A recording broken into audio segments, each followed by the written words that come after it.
الحمد لله رب العالمين. ساعات شيكتين ما أنت واحد ودي أرجلوا بين دور الشويك ولا ما دور الشو ويحاول بدي مد وحسبها ترتب كتيرة وعلى سكر لي تيم يحتوين وشوكته ما أنت دلكينه عدو بدنا وليه مرحلة أذقنا ومرية قبل كان دقنا هنا تقال بدل باك صعدة ورجع حوا أركتها يمان وأركتها أديو حدود سائرة آدي منك وقبل بدي هند بتوين كيف وقرالله سأدرته وحنو بهان هيرت إلو مذوبه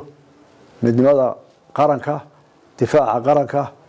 يدور شوين نبض تورشة وحنو كربنا تورشة وحنو كربنا إن قرنك وحسه وكردسه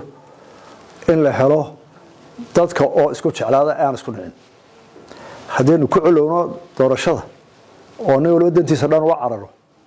oo siyaalo badan oo aan haysan loo dadka wax looga dhaadhiciyo ee daa wax yeelanaya cid dadka waaninaysa dadka yaa waaniya dad badan baa umada waaniya culimada ugu horeysa haday culimada qaar kood siyaasadda galaan ama ay horsadaan dadka siyaasad ee dhibaato jiraysa waxa ku xiga madax dhaqameedka oo dadku aad u dhageystaan iyagana waxa laga rabaa inay dadka mideeyaan oo ay tusaan inay Soomaaliland qoys qurati oo wax la kala qaybqaybiya aan ahay yaa ku xiga dadka halabuur kale ama aftahamada loo yaqaan ilaahay dadka uu mid wax u badiyay waxa laga rabaa inay waanadooda iyo aftahamada ilaahay si gabay heesta noqoto inay dadka wax khayr leh oo soo jiida keenaan aanay keenin wax kale yari taas waa waanagu maanta doorashada la qabanayo ciidamada waxa weeye waxa tihiin mas'uuliyadda ugu weyn maanta ee Soomaaliland gacmihi ku jirta laakiin maalinta doorashada idinka iyo komishanka dalka mas'uula idinka shaqadii madaxweynaha soo wareegaysa qolada laga doorashada laga amar qaadanaya iyagana loo fulinayo hawsha ay noo tilmaamaan labadiina qolo xil weyn baa idin saaran waxaan u jeedaa doorashada guddiga doorashada wax alle waxa ay shaqo galiyeen baan ka hadlay toddoba qof la doortay ma dadka shaqada loo dhiibay ee gobolada loo diray ee goobaha loo diray haddii ay iyagu inta in la qaldamaan waxaan uga soo dhawaato weyn dadkooda nin waliba halkii loo diray wixii loo dhaariyay sharcigu sheegayo ilaahayna ku ogeeyo waa inuu qabto marka ninkaas hawsha loo diray ay ka arkaan dadku daacad iyaga ku aaminaya dadku abaalka waa gudan qofka xaqiisa u sheega marka ciidamada wax laga rabaa hawsha uu wado guddiga doorashadu inay ku dul alaasaan isla markaana ahaysaan hawlihiina caadiga ahaa oo iyaguna maanta ka sii culus oo difaaca dalka iyo amniga gudaha way sii bilaabmeen hawshoodii labadaasna way taariikh ilaahay idinku waxaan rajaynayaa intaba inaynu si khayr la ugudan doono idin dardaari maayo malaakan waxaan dhaawacayn uu ku yiri imaan qaranka konta sano rag waaweyn oo soo shaqeyn uu ku yiri kuwa ay xiddigaha qaatay waa soo tababartay inta badan waxay baahan in ka warhaysay hawsha ciidamada ama ciidamada dhalay ama way u dhawaayeen ama wixii soo qabeenoo iyaga jeclaaba kolka dardaaran meelihii waa la xusuusinaya labada hawlada culus ayaa inoo taagan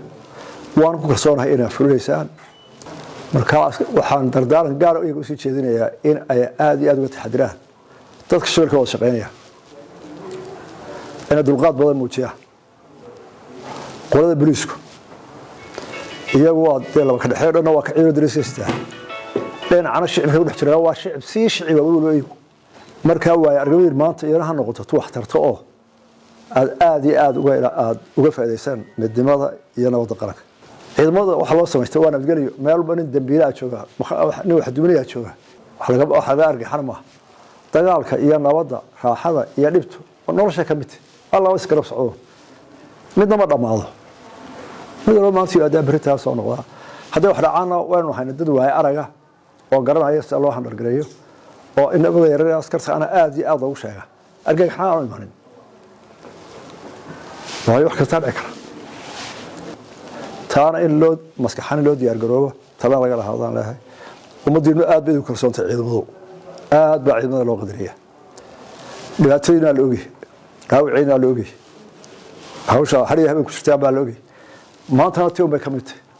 xoogaan baanu ahay iyada shaqeeyaan dadkoodu kalsooyay maanta dardaarmayno laakiin waxaan is xusuusinay oo noo sharaxay hawshu inta ilaag tahay iyo sida loo qabanayo tartamayaasha siyaasadda ee daneeya ama ha sharaxnaado ama ha taageero ama hada kuwa jaraadka ee analysis faalada raadiya qora waxa laga rabaa laga bilaabo wiiga doorashada bilaabayso dadka wax dhiirigeliya oo walaaleeya oo mideeya in la wada mooyaane inaan wax falqalay xagga dadka maskaxdooda laga abuurin aad iyo aad baan ku mahadnaqayaa soo aan u diyaar garowdeen ilaahay idinka waa ku guuleysanaynaa doorashaduna tu khayr leh oo Soomaaliya hormarteen ku dhamaan doonta sidaas ilaahay ka rajayno waan mahadsantihiin